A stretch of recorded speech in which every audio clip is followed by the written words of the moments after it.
এই জানো তো আজকে বাজার থেকে টাটকা ফুলকপি নিয়েছি। ফুলকপির কি করবো জানো? আমার শাশুড়ি মা ফুলকপি দিয়ে ফুলকপির পায়েস বানাতো, তাই আমিও আজকে ফুলকপির পায়েস বানাবো। শ্রীগুরু সুইট মিষ্টির দোকানে, এখানে 100 এই খোয়া ক্ষীরটা খুব সুন্দর, এত সুন্দর না, একদম 100 যাদের দরকার হবে শ্রীগুরু সুইট মিষ্টির দোকানে এসে এই খোয়া ক্ষীরটা নেবে। এত সুন্দর, এরকম মানে কোথাও পাবে না এত সুন্দর খোয়া। চামচ ঘি দিয়ে দিলাম।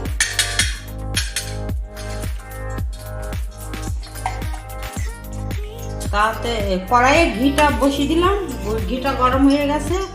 এবার আমি ফুলকপিটা কিন্তু ঘিয়ে পুরা ভেজে নেব। ফুলকপিটা দিয়ে দিলাম, এর মধ্যে আমি একটু নুন দিয়ে দেবো, যেহেতু ফুলকপি পায়েস একটু নুন দিতেই হবে, এটা তো সবজি। দেখো আস্তে আস্তে ভেজে নিয়ে আস্তে আস্তে কালারটা ঘুরে আসবে। কাজুটার কিন্তু আমি আজকে মুখটা ছাড়াবো না, গোটা কাজু এইভাবে জলে ভিজিয়ে রাখবো।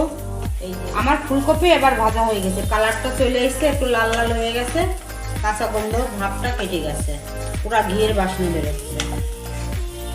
এইভাবেই আমার শাশুড়ি মা আমাকে শিখে দিচ্ছে। এবার দুধটা আমি বসিয়ে দিচ্ছি। এটা হয়ে গেছে, এইটুক চাল গোবিন্দভোগের চাল, এইটা আমি দুধের মধ্যে দিয়ে দেবো। এইভাবে আমার শাশুড়ি মা আমাকে শিখিয়ে দিয়েছে। তোমরা একদিনকে বাড়িতে অবশ্যই করে খাবে, দেখবে মুখে লেগে থাকবে, একদম কথা দিচ্ছে আমি। এই যে শ্রীগুরু সুইট মিষ্টির দোকান, এই দোকানের খোয়া ক্ষীরটা যা সুন্দর না, 100 তোমাদের যদি কারোর দরকার হয় শ্রীগুরু সুইট মিষ্টির দোকানে এসে খোয়া ক্ষীরটা নেবে, একদম মুখে লেগে থাকবে, এত সুন্দর। মানে খোয়া ক্ষীরটা কোথাও পাওয়া যাবে, বড় বড় দোকানেও পাওয়া যাবে। আমার শাশুড়ি মা বলতো যখনই এই পায়েসটা পাবে বৌমা অবশ্যই কিন্তু খোয়া ক্ষীরটা দেবে, পায়েসের স্বাদটাই বদলে দেবে। এবার আমি কিন্তু বাতাস আজকে কোনো পায়েসে কিন্তু আমার শাশুড়ি মা বলেছে যে যখনই ফুলকপির পায়েস করবে খোয়া ক্ষীর দিয়ে, তখন কিন্তু কোনো চিনি ব্যবহার করবে, পারলি গুড়ের লাল বাতাসা দিয়ে পায়েসটা করবে, তাহলে এত সুন্দর লাগবে না, মুখে লেগে থাকবে। এবার আমি বাতাসাটা দিয়ে দিচ্ছি। দুধে কিন্তু 1 ফোঁটা জল দেবে না, পুরা দুধ দিয়ে পায়েসটা করবে, তাহলে খুব ভালো হবে।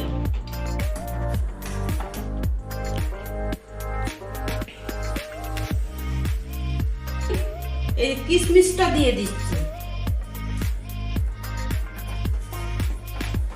আর খোয়া ক্ষীরটা আমি একটু পুড়ি নেব।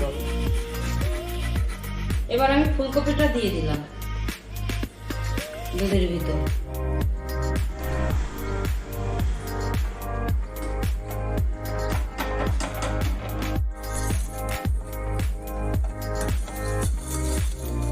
নামানোর আগে আমি হালকা একটু ঘি দিয়ে দিচ্ছি, অল্প একটু ঘি দিয়ে দিচ্ছি,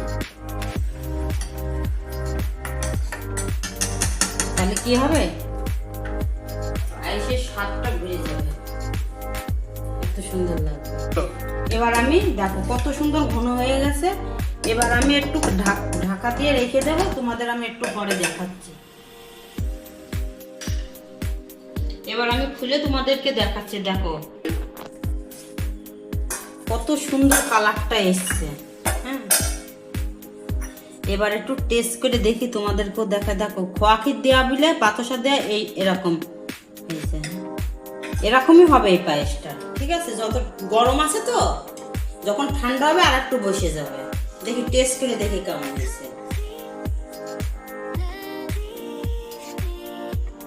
গরম আছে,